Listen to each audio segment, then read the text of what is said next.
Hello, everybody, and welcome to Country Navigator Talk Through.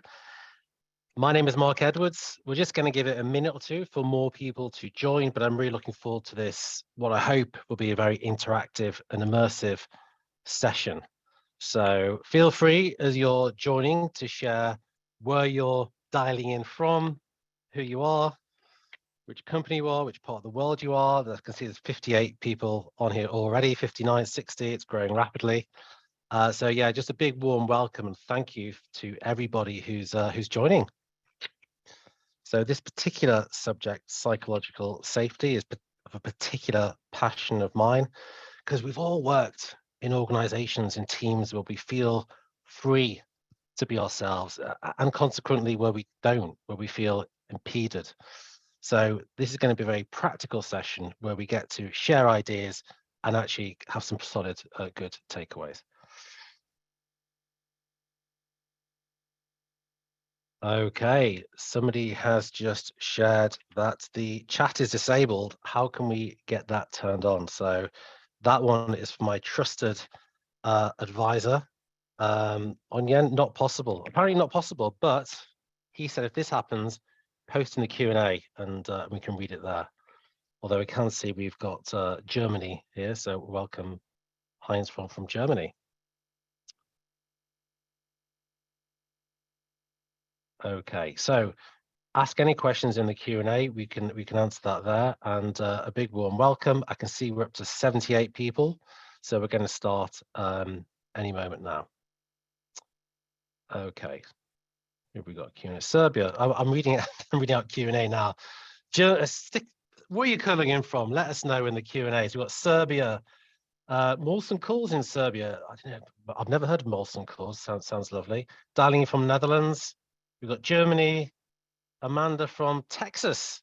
Fantastic. So hopefully a fully international crowd here. Brilliant. Okay. Oh, Amsterdam, Denmark, Missouri, Poland, Romania, Ireland. I was just in the Northern Ireland last couple of days. Had a fantastic time. Northeastern Ireland, beautiful coastline. South Africa. Well, this is great. I don't know about you, it gives me more of a buzz the more international the audience is. So we're going to start now. As I said, my name is Mark Edwards. I'm a facilitator here at Country Navigator. I've worked across multiple industries, multiple geographies, and I had the opportunity not only to teach about cultural intelligence and psychological safety, but lead multiple projects across many, many territories. So I hope this is useful and practical. So how do we know when we have psychological safety at work? How do we feel safe? Share some views in the Q&A. How do we know when we have psychological safety at work? Is it a feeling? Is it a sentiment? How do we know when we have it? Have a think about that for a couple of seconds, and then we'll crack on.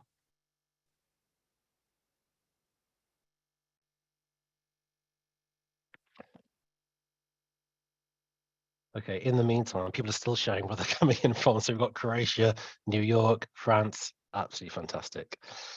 So for me, there's a couple of ways we can think about psychological safety. And also, why is it so important right now?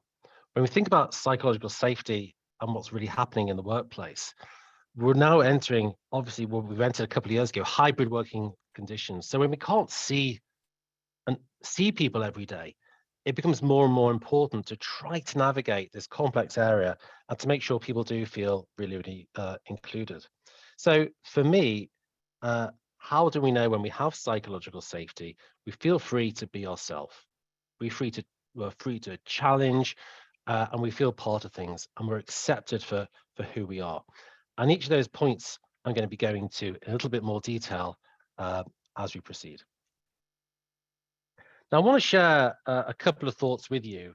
On the one hand, we've got psychological danger, and I'm going to walk through what I feel are some of the indicators when we're in psychological danger. And on the other side of the coin, we've got psychological safety. And these are great clues, if you like, to understand we are working in a psychologically safe environment. So I'm going to share with you these and then ask you to share examples of your own. Hopefully the chat becomes workable, or you can stick it in the Q&A. But have a think for yourself about how do you know when we're in psychological danger, and how do you know when we're psychologically safe? Okay, so psychological danger. There's a fear of admitting mistakes. Does that resonate? And I think the thing there is we feel we have to cover our backs. And I think we've all been there. We can't just hold our hands up and admit we've got something wrong. We have to cover our backs and pretend and make out things are okay when they're really not. Maybe we end up blaming somebody else. There's a fear of admitting mistakes. Second one is we blame, or other people blame other people, right? Because there's that fear of what will happen if we do own up and make our mistakes. Thirdly, there's the common knowledge effect. And what the common knowledge effect is, we say, well, you should know that. Everybody knows it. It's common knowledge. There's the reluctance to kind of share the insights. What would be really, really useful, and pass that information on and share that within the context of a team. And fourthly, you're less likely to share different views. And what I mean by that, this is often is called mirroring. So if we think about our leader, we tend to try to replicate his or her behaviors and agree with his or her sentiments. We're unlikely to want to challenge and offer views of ourselves. So that's why when we talk about psychological safety, it actually impacts the business, because if you don't have it, you've got a business full of people who are just saying yes and agreeing and nodding. So just take a few seconds to think of all those, which ones have you seen the most? Which have you seen in play the most? Meanwhile, I'm going to go back into the Q&A. Okay, we raise opinions and questions that might cause reactions in our peers. It's safe to speak up to feeling. So thank you very much.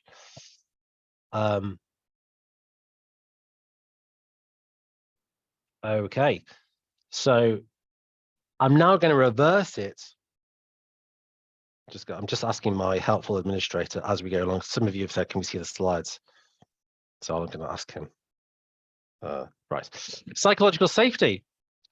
So how do we know when things are psychologically safe? Well, you might imagine it's a little bit the opposite of what's on the left.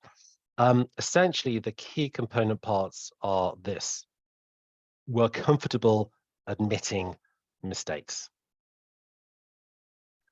We learn from failure. It's okay, we got it wrong, hands up. What can we do better? What can we do differently next time? Now, as I'm going through this, I'm fully aware a lot of this sounds straightforward. A lot of it sounds common sense, but it ain't happening all the time. We've all been in organizations where all these are not in place. And trust me when I say, when you have these factors, these psychologically safe climate, these factors in place, performance skyrockets. Okay, let's carry on. Better innovation and decision making. Why is that? Well, if I feel psychologically safe to share a variety of ideas is what I'll share. If I don't feel psychologically safe and I feel hemmed in and restricted, I'll give narrow points of view. And the fourth dimension is where everyone openly shares ideas. There's openness, there's challenge, there's robust discussions. So I'd like to ask you a question. We're about to do a poll, and in that poll, I'm going to ask you, how psychologically safe is your team context? Now, this is anonymous, right? This is totally anonymous. We don't know who said what. It would be good, wouldn't it, to actually get some data on the back of this to say, you know what, there was something like 114, 115 people from all around the world, and actually this was kind of the average, which you can obviously use, share this data. So going to give you 30 more seconds. We're about halfway there. Interesting results.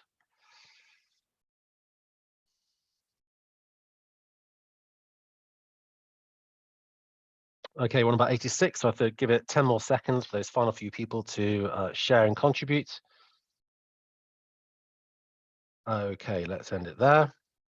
Share the results. So here they are. So 3% not at all safe, 16% not very safe. Okay, 22% neutral. And that's just taking that in. So that's just under half, 40% who are saying, I don't feel safe or feel ambivalent, which is interesting because all of you on the call are probably people who are curious. You're probably great leaders because you're curious about cultural intelligence. You're curious about other people. So it's interesting, isn't it, that you're sharing that actually 45% of cases, there's not great psychological safety or it's kind of okay. And the rest are obviously quite safe. And only 17% was very, very safe. So that actually, it's quite interesting. It tells us something. What other ways have you seen psychological safety being created? Just quickly share it on the Q&A. What other ways have you seen psychological safety being created? Likely to share different ideas. Many thanks. Trusted cooperation with colleagues, sharing honest feedback and opinions without worrying about the impact on our job. Absolutely. No fear to express concerns or personal problems or organizational problems. Brilliant point, Richard. And the personal problems one is interesting, isn't it? And because I think over time there's been that blurred line between the professional and the personal. And actually, most people now really want to be understood and be able to have a place. It's kind of an expectation now where I can share, this is what's going on. I may not want to talk about it, but it is happening and it's here on the table. Being able to speak out even on difficult subjects. Thank you, Anne. A gut feeling, absolutely. People here sharing some vulnerability. So my opinion is not being shot down because I have less experience. And that's a really important point. How it's about valuing people irrespective of experience or grade. Like I value you because you're a human being, you know? And so many people have had that experience entering into the workplace, entering into an organization or trying to get that promotion and feeling up or down according to where they are in sort of their journey with the organization. So let's move on a little bit. It's interesting, isn't it, when we look at, I mean, a lot of you might be familiar with Maslow's hierarchy of needs.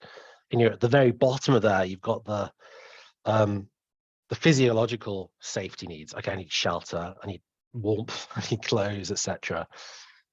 But right above that is the safety needs. Do you know what I mean? So even back then when Maslow created this, right at the bottom of the pyramid, do I feel safe? Do I feel secure? Do I feel heard? So that's the basis. This is the 101 basis for great optimal team performance. Okay, if you've got any questions, feel free to post them in. Room to make mistakes. Absolutely. Thank you, Manon. Okay. So moving on ahead.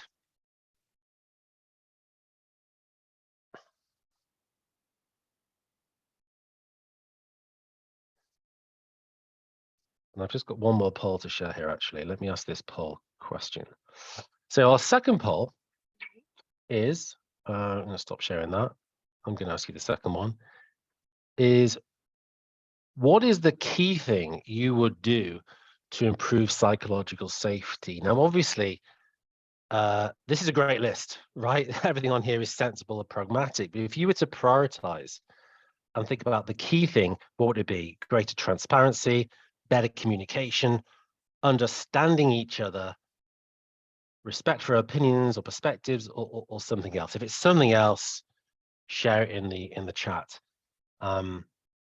Okay, very clear opinion being formed here. It's very interesting for me to see it. I'll share in 2 seconds. Well, you're halfway through, so I'll give 10 more seconds. There's a lot of people, almost everybody inputting here. I suspect as you're sharing this, you're possibly reflecting on your own experiences about when you feel safe, which is great.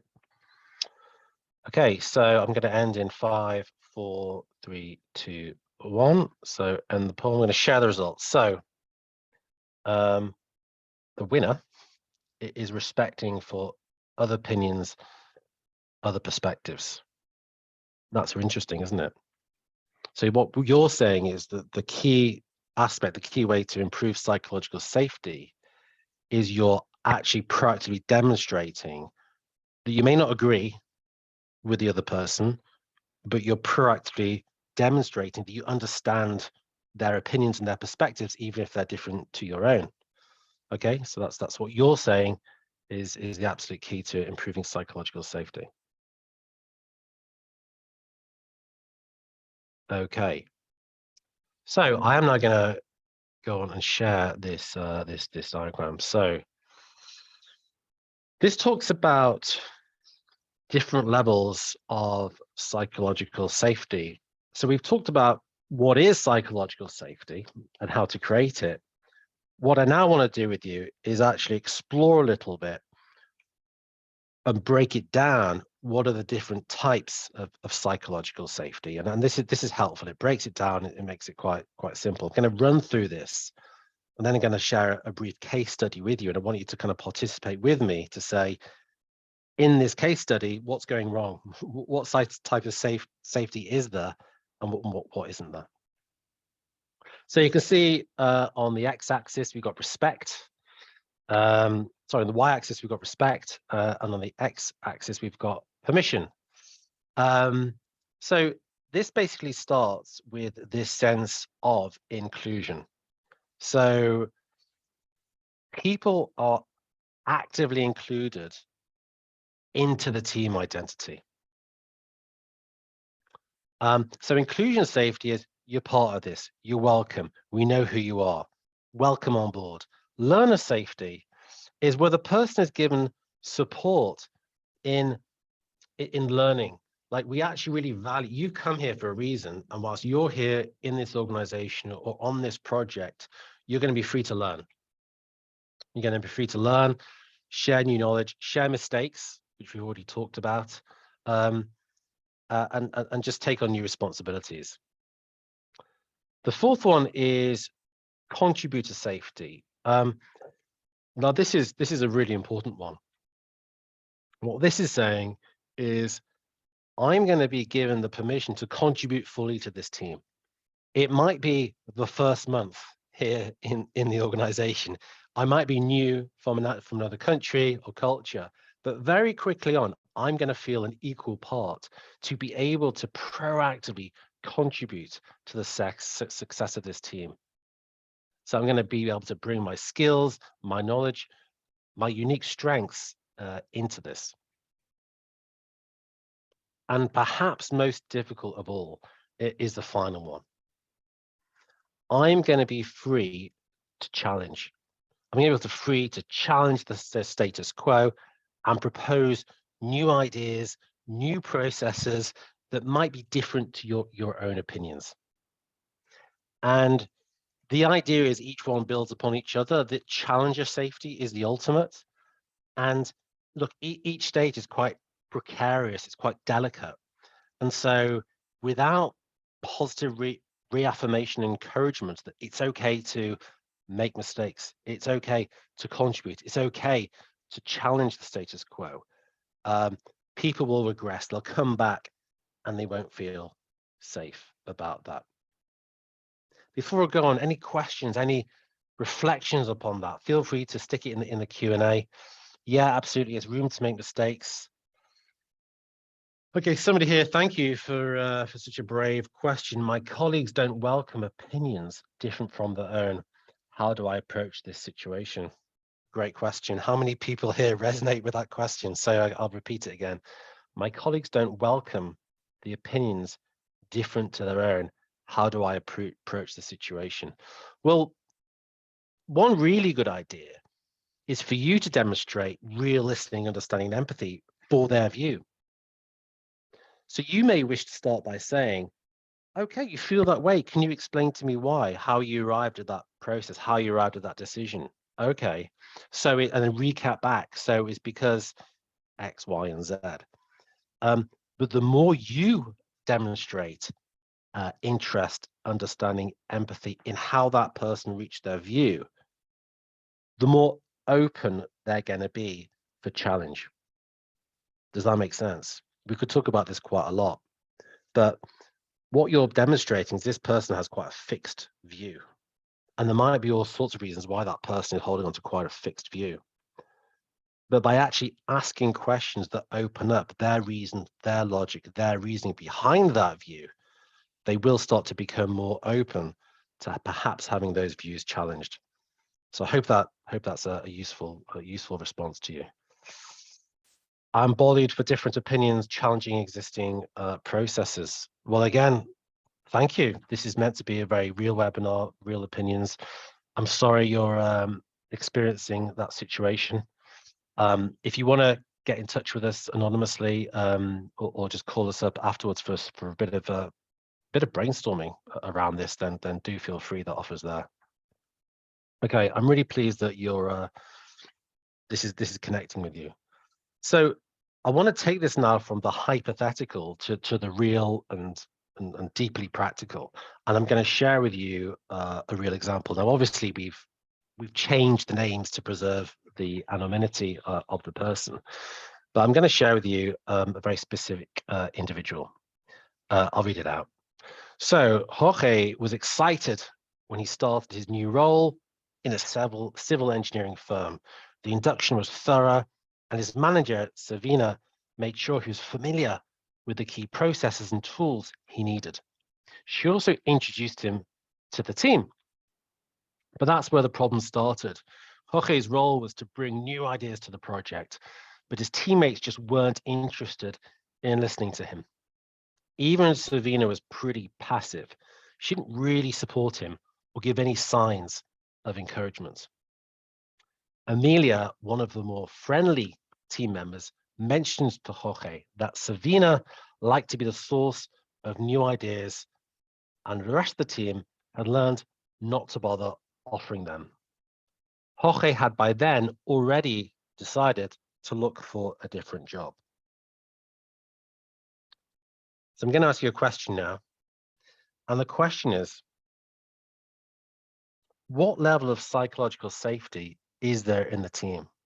Think back to this diagram. So what level was there in the team? What could you see that was present? So I'm just going to open the poll out now.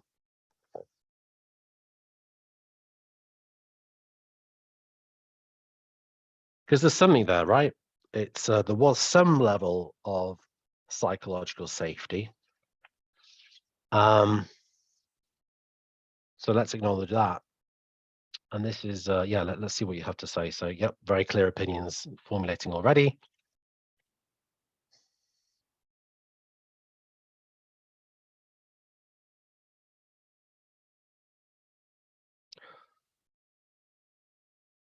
Can this apply in health and safety environments, particularly would we want to promote challenger culture environments where health and safety is crucial?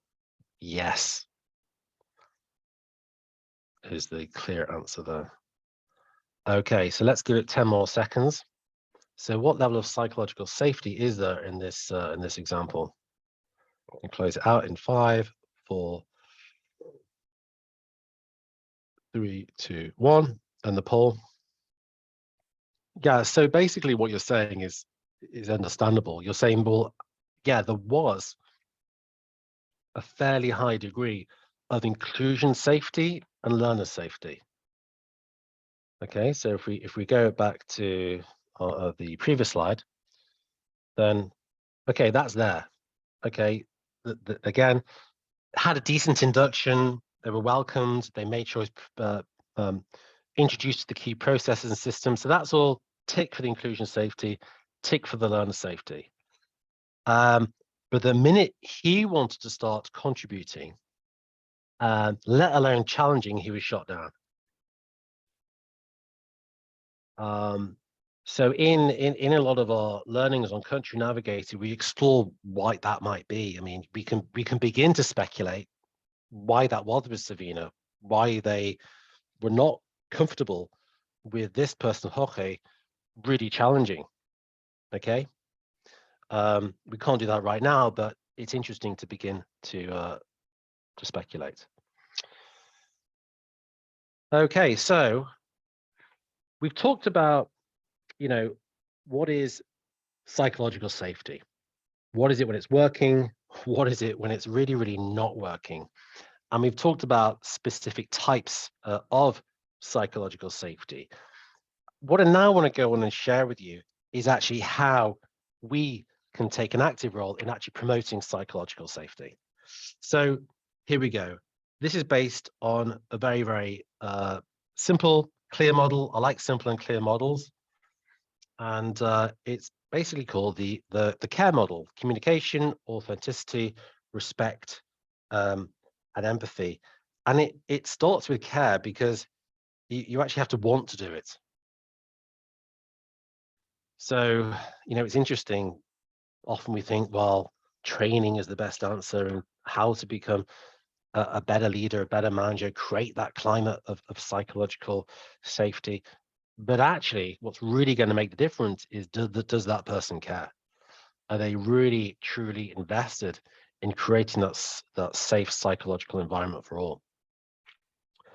But let's walk through this. So the first step is really around communication. And by the way, if you want to understand, because a lot of this care model relies upon understanding your own profile, so your cultural profile, and somebody else's profile. So if you want to email us afterwards and set up a trial account where you can actually play around and understand what is my style, what might the style be of my counterparts and my peers, feel free to email us and we can set that up.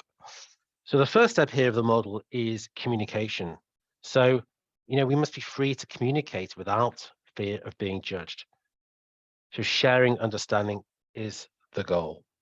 Okay, we can show concern, we can show disagreement, and disagreement is okay, but we need to make that absolutely explicit. And if you're in a leadership position or influential position, I just say be explicit. To everybody working on this team, I would like you to challenge me. I would like you to share your real thoughts and opinions. And that's the easy part. What we then have to do is reinforce that by saying, thank you. I appreciate that. That took strength. Thank you. So next is authenticity. And authenticity is really around, can I be myself? So collaboration lasts longer where each person can be themselves and bring their own unique experiences and talents to the group. Now, what do I mean by that? Yeah, it's good for me to feel that I can collaborate, that I'm listened to, but am I contributing as myself, or am I contributing as a version of myself I think you'd like to see?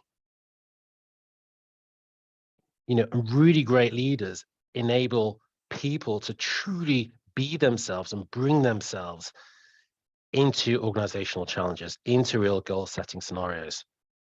So can I contribute as myself? Respect, not just respecting of others and their views, but also their personal situation and contexts. Being context aware enables respect. And I said earlier, I think we all know the boundaries are changing between work and home. There's this growing expectations that you will take account of the fact that I am of this religious background, of this sexuality, of this whatever. You get my overall context as a human being. And finally, empathy. So willingness to truly listen and treat others as they would like to be treated. So try to understand the feelings of others from their frame of reference. Now, how do we do that? That sounds great, but how do we do that?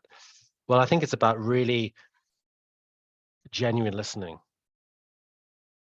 Not just listening to what's said, but also to what's not said. Listening out for the cues, the cultural references, asking questions about people's cultural backgrounds and styles, so you can get a picture of where they're coming from. You know, we're all shaped, right, by our past, by our upbringing, by our schooling, by the country we grew up in, the groups we were a part of, and the more we understand that, the better. Once again, any Q&As, feel free to contribute.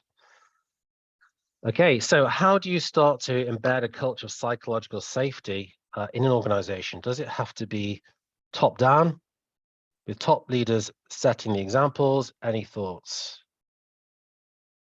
I'm going to give you, Alexandra, my real expressed opinion. You know, I think you can identify who are the informal leaders in an organization and encourage them to be psychologically safe.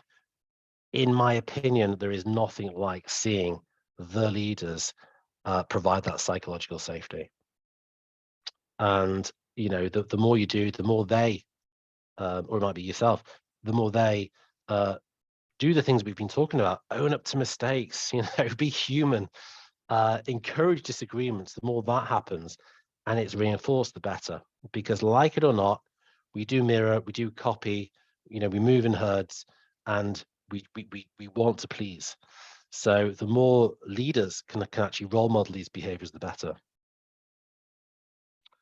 How would you, Wiki has a question, how would you advise someone to do these things in the face of someone who simply does not do any of these good behaviors? Okay, great question. How would you advise someone to do these things in the face of someone who simply does not do any of these good behaviors? Well, you know, when we started this showing you this model, it stands for CARE. That's an acronym. So you have to start off from the position. Does this person care? Are they interested? Because we can all change and adapt and learn new things, but fundamentally, if they're not interested, then there may not be an organizational alignment. It is my honest perspective. If you were saying it's one or two of these things, I'd have a different answer. But Wiki, the fact that you're saying they don't share any of these behaviors, it just might be that care isn't there. So that might be a performance conversation.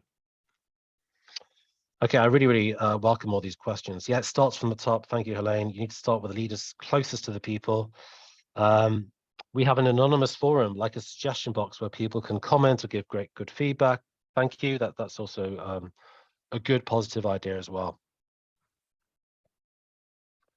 So I want to move on. Let's remind ourselves here, perhaps, of some of the benefits of this. So staff retention, productivity, creativity, profitability, inclusion, growth.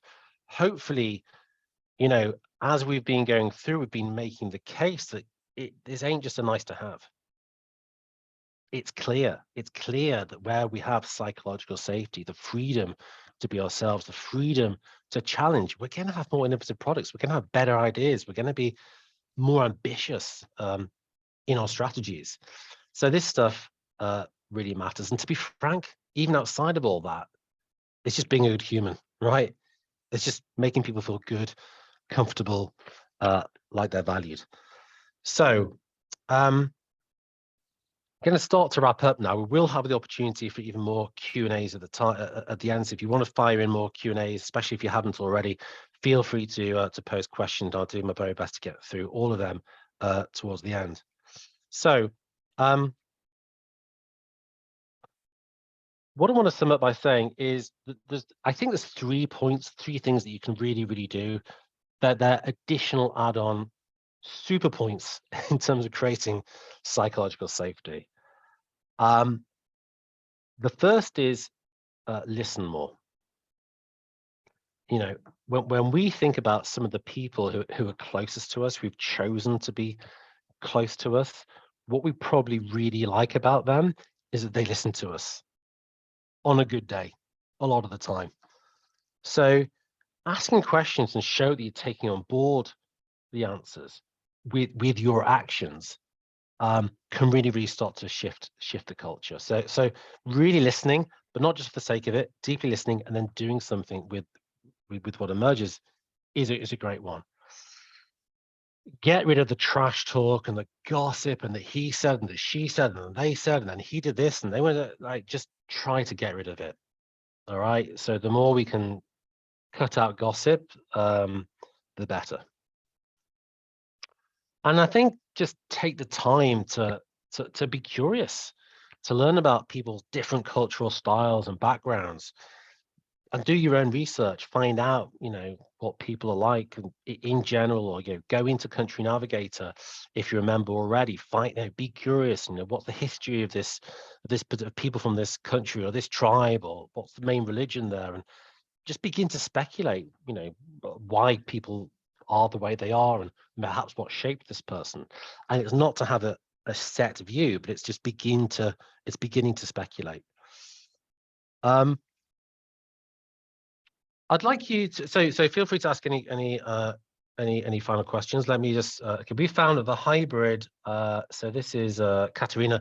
We found that the hybrid working has really helped with psychological safety. This is interesting. People seem more comfortable pushing back. Geordie, I've just seen you've got a raised hand. I can't call upon people, so just put a Q&A in. So people seem more comfortable pushing back when they're working virtually. Interesting. And the flexible working seems to be given the ability to say no more confidently. Well, that is interesting, isn't it? And I guess you're not limited by the physical environment. There's an equal playing field. Everyone's available digitally almost 24/7. But to give you, Katerina, some credit, to give your leaders some credit, I still think you've done something right.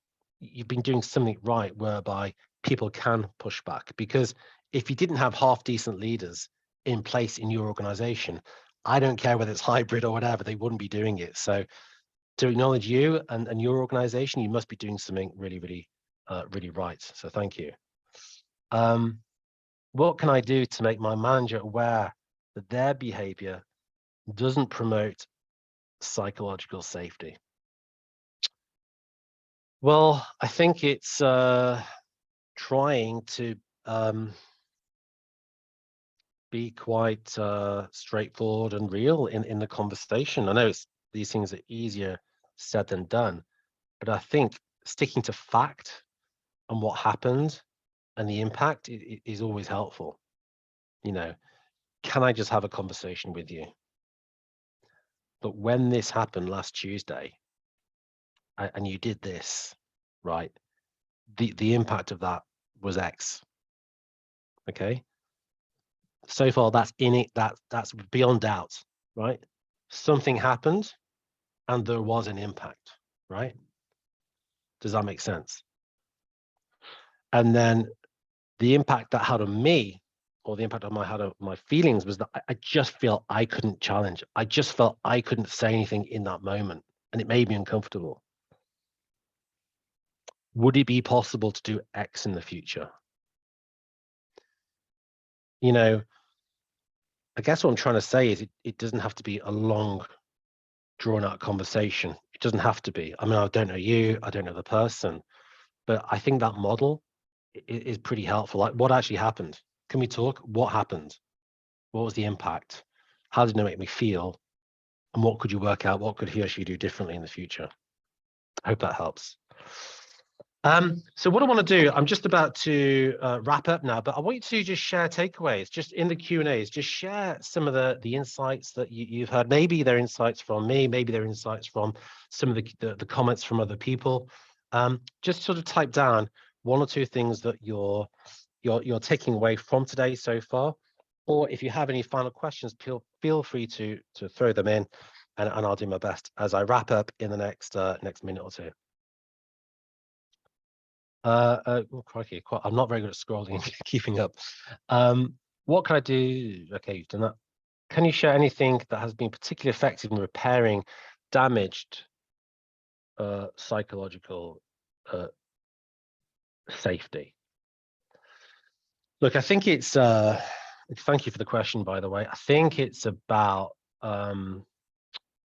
First of all, us not giving up with this person or these people, being a bit brave, and having the conversation. And it's similar to the response I gave a few moments ago. Now, I don't know actually where you're talking about the other person, or yourself. If it's the other person, then again, that model is pretty helpful. What happened, or what was the situation? What were the situations? What happened, or what's been happening? What's been the impact? And what would you like to put in place for going forward? Any tips for introducing psychological safety in cultures which are more hierarchical, where there may be a reticence to challenge leadership or authority? I would say if you're the person, you're the person. But if you're not, find the person who's got the ear of that leader or leaders. Especially in a heavy hierarchical organization, there needs to be somebody who's got the ear of that leader or leaders who can tell them how it is, however challenging, however risky that is. Now, obviously, there's a care, there's due diligence, there's a way to put that across. But if that's not you, find out who that person or those people are. Otherwise, it will just those behaviors will just continue. But the point is, your question is really important, because in hierarchical organizations, we really, really look to the leaders. At times, more easy to share feedback in writing when your English is your second language. Great point. Employee surveys often pull out how people really feel, which allows for the discussion with line managers about the culture they create. Excellent. And I think both of those talks are written as opposed to face-to-face, which can be good at times, not only culturally, but for those people who like to reflect, or for those people who like to avoid conflict, it's safer. CARE, thank you. So yeah, the acronym is really good, isn't it? Thank you, Magdalena. The value of psychological safety underpins so much. Absolutely. Thank you, Bethany. I just want to say again, the level of engagement here in this session has been through the roof. So thank you, everybody, for participating. The visual slides put it in more structure, makes it logical. Thank you a lot, Helene. As a team member, how can I convince my manager that we aren't psychologically safe and it's their job to do something about it? Now, again, I think it's a great question. Again, it's having that conversation. And what I think the biggest part of that conversation, that step-by-step process that I mentioned, is the impact. When you go in with, look, situation, what happens with, this is how I feel, this is the impact on me. You know, I feel like I can't really talk or challenge or contribute, or people aren't that interested in my views and opinions, and that, you know, I'm going home at night, I'm talking to, you know, my husband, my wife, my partner, whatever, and I'm not happy. I think that's quite a good way to actually, in a fairly vulnerable way, share your experiences and look to shift things. What's the impact on culture on creating psychological safety? It might need different approaches when dealing with colleagues from different cultural backgrounds. So let's break it down. What's the impact of culture on creating psychological safety? It's massive. It's huge. Let's say you're in a performance-driven culture, or or an innovation driven culture, or it's a customer orientated culture. Like, I don't care, whichever of those it is, if you haven't got the psychological safety, remember Maslow had it pretty low down. If you haven't got that in place, you're not going to be developing the most innovative products. You're not going to be giving the best customer experiences, and you're just not going to be performing full stop. So forget D&I, forget cultural intelligence. This is a business conversation. The second part, it might need different approaches when dealing with colleagues from different cultural backgrounds. Absolutely. And look, even in some of the stuff I've been saying, I'm not necessarily right. I mean, you know, I'm a man. I'm from the UK. I've got my own set of experiences. I've got my own lens of seeing the world. You know, so maybe some of the stuff I said isn't right. So it is all culturally nuanced and culturally specific. Thank you. You'd recommend adding several concrete examples of behavior and words that exhibit psychological safety. Okay, thank you. Can you show the earlier chart before the care one? Oh my goodness. Yes, I can. This is really testing up my PowerPoint skills. The one before the care one. Was it this one? There you go, Ray. I hope it was this one. This was a step-by-step process to really building up the level of safety step by step by step. So I hope that was really, really useful. Thanks, Ray. I found the idea that there are different steps to safety interesting. One could feel comfortable with a certain level depending on what expects of its work environment. Absolutely, and thank you for that feedback. If you've got ISO, I'm trying to get through all these comments. There's so many. It's really, really good. Helen, this is quite technical. I'm a bit scared. If you have ISO 45001 already, go for the certification.